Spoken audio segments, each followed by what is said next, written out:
বাংলাদেশের সবচেয়ে বড় দুর্বলতা ফিনিশিংয়ে। একজন যোগ্য নাম্বার 9-এর অভাবে দুর্দান্ত সব আক্রমণ থেকে গোল বঞ্চিত হচ্ছে বাংলাদেশ। ফলে ভালো খেলার পরও অনেক ম্যাচে মিলছে না কাঙ্ক্ষিত ফলাফল। এই সমস্যা নতুন কিছু নয়, দীর্ঘদিন যাবৎ একজন প্রপার নাম্বার 9-এর অপেক্ষায় রয়েছে সমর্থকরা। এনামুলের পর কেউ সেইভাবে আলো ছড়াতে পারেনি জাতীয় দলে। 15 ম্যাচে 7 গোল করে নিজের কোয়ালিটির কথা জানান দিয়েছিলেন এনামুল। যদিও সেই অর্থ তাকে সেই সময় জাতীয় দলে চান্স দেওয়া হয়নি। এনামুলের পর সুফিল ও মতিন আশা দেখালেও এখন তারা জাতীয় দল থেকে বেশ দূরে। অন্যদিকে জীবন সুমনরা বারবার গোল মিস করে দলকে ডুবিয়েছেন। তাদের মতো অযোগ্যদের খেলাতে গিয়ে যোগ্যদের বঞ্চিত করেছে বাফুফে। তবে এবার বেশ কয়েকজন তরুণ ফুটবলার বিপিএলে আলো ছড়াচ্ছেন।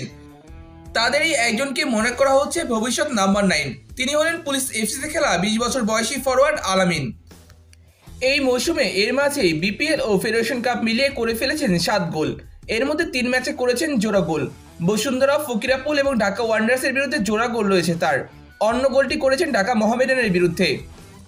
তার fitness, movement, vision, anticipation, shooting সবকিছু এক কথায় অসাধারণ। করা মার্কিংয়ের মাঝেও তিনি জায়গা বের করে আনতে পারেন। ঢাকা মোহামেডানের বিরুদ্ধে তার করা গোলটা ছিল ছবির মতো সুন্দর। মানিক মোল্লা যখন তাকে বল বাড়ালেন তখন তার সামনে ছিল 4 জন ডিফেন্ডার। তাদেরকে ফাঁকি দিলেন, এরপর আরও একজন ক্লোজ ডাউন করার চেষ্টা করলেন। তবে আলামিন সবাইকে ফাঁকি দিয়ে গোল করেন।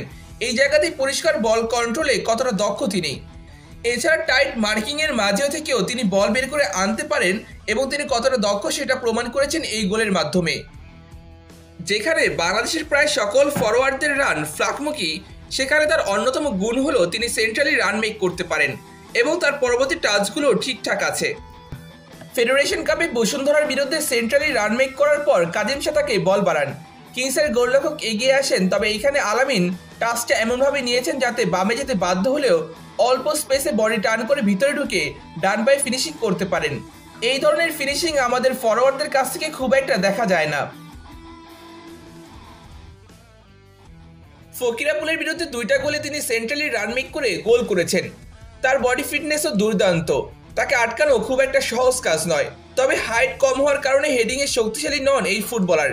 তবে বাকি দিক থেকে বিবেচনা করলে জাতীয় দলে খেলার মতো সম্পূর্ণ ক্যাপাবিলিটি রয়েছে তার।